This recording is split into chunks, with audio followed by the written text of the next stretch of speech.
भारतीय संस्कृती पाश्चिमात्य देशाप्रमाणे भोगावर आधारलेली नसून त्यागावर आधारलेली आहे।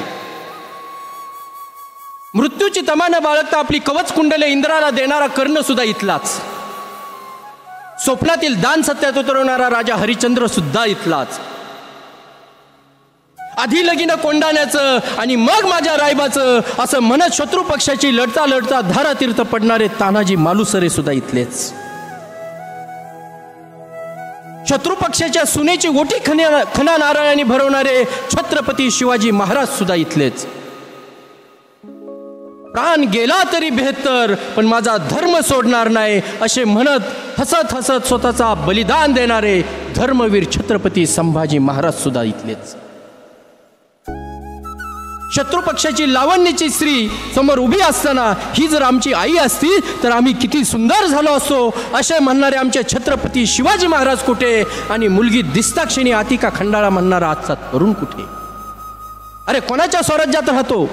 वाचलं पाहिजे, कारण वाचनाने मस्तक सुधारतं आणि ज्याचं मस्तक सुधारलेलं असतं ते कोणासमोर नतमस्तक होत नसतं, म्हणून वाचलं पाहिजे।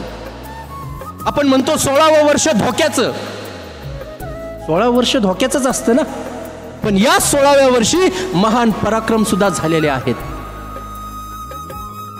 आज या 16 वर्षाच्या वयामध्ये आपल्याला एखादी चककणारी चमकणारी गोष्ट दिसते, आपण त्याच्या जवळ जातो, त्याला स्पर्श करतो, पण ती असते काच, ती कुठेतरी लागते, जखम होते, जखमेतून मोठी जखम होते, ते गँगलिंग होतं, ते चिघळतं आणि आयुष्य कधी संपतं हे तुम्हाला आम्हाला सुद्धा कळत नाहीये।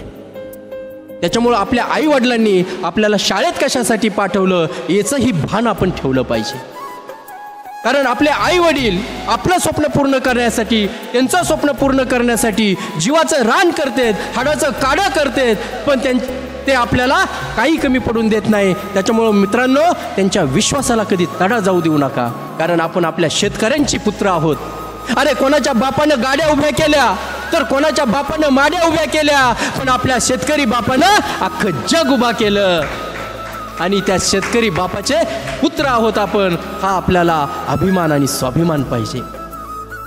अरे अवघ्या 16 वर्षामध्ये छत्रपती शिवाजी राजांनी स्वराज्याचं तोरण बांधलं। अवघ्या 16 वर्षामध्ये संत ज्ञानेश्वर माऊलींनी ज्ञानेश्वरी लिहिली। अवघ्या 16 वर्षामध्ये आम्ही केलं काय तर तंबाखूला चुना लावला। अवघ्या 17ला गुटखा खाल्ला, अवघ्या 18ला दारू पेला आणि अवघ्या 19ला ह्या तरुणामध्ये काय केलं तर ही वाट मसनाची। जन्म येऊन काय केलं? रात्र गेला दिवस गेला, जन्म येऊन काय नाही केलं। अरे इतका अनमोल देह आपल्याला या देवाने दिलेला आहे, या भगवंतानी दिलेला आहे, त्याचं आपण काय करतो? तुम्ही युवा आहात सज्जनाओ, तुमची युवा शक्ती आहे आणि या युवा शक्तीला पुन्हा वन्स मोर नाहीये, या आयुष्याला सुद्धा वन्स मोर नाही। त्याच्यामुळे वेळ जाण्याआधी सावध व्हायला हवं। समजा पायातील ताकद निघून गेली आणि पर्वतावर चढायचं ठरवलं तर ते शक्य आहे का? नाही। समजा इंद्रधनुष्य बघायचं आहे आणि दृष्टी निघून गेली तर ते शक्य आहे का? नाही। त्याच्यामुळं वेळ जाण्याआधी सावध व्हायला। अरे प्रेम करा, अरे पण प्रेम कोणावर करा? एका जीवानं दुसऱ्या जीवावर प्रेम करा, एका आत्म्यानं दुसऱ्या आत्म्यावर प्रेम करा। अरे प्रेम कोणावर करा? अरे स्वतःवर प्रेम करा। प्रेम कोणावर करा? आपल्या जीवनावर, आपल्या शरीरावर, आपल्या आयुष्यावर प्रेम करा। अरे प्रेम कोणावर करा? या जन्मावर, या जगण्यावर शतदा प्रेम करावे। ओ मित्रांनो, हे तारुण्य धर्माच्या कामी आलं पाहिजे, हे तारुण्य देशाच्या कामी आलं पाहिजे, देवाच्या कामी आलं पाहिजे, धर्माच्या कामी आलं पाहिजे आणि समाजाच्या कामी आलं पाहिजे।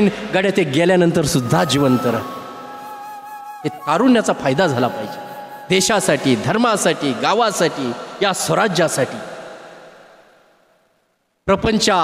संसार प्रपंचामध्ये कितीही कमवा पण त्याची कीर्ती मर्यादित राहील, पण जे देवाच्या, देशाच्या, धर्माच्या आणि समाजाच्या रक्षणासाठी अरे स्वतःच्या आवेशाची राख रांगोळी करतात ना, ओय उत्तमची उरे कीर्ती मागे।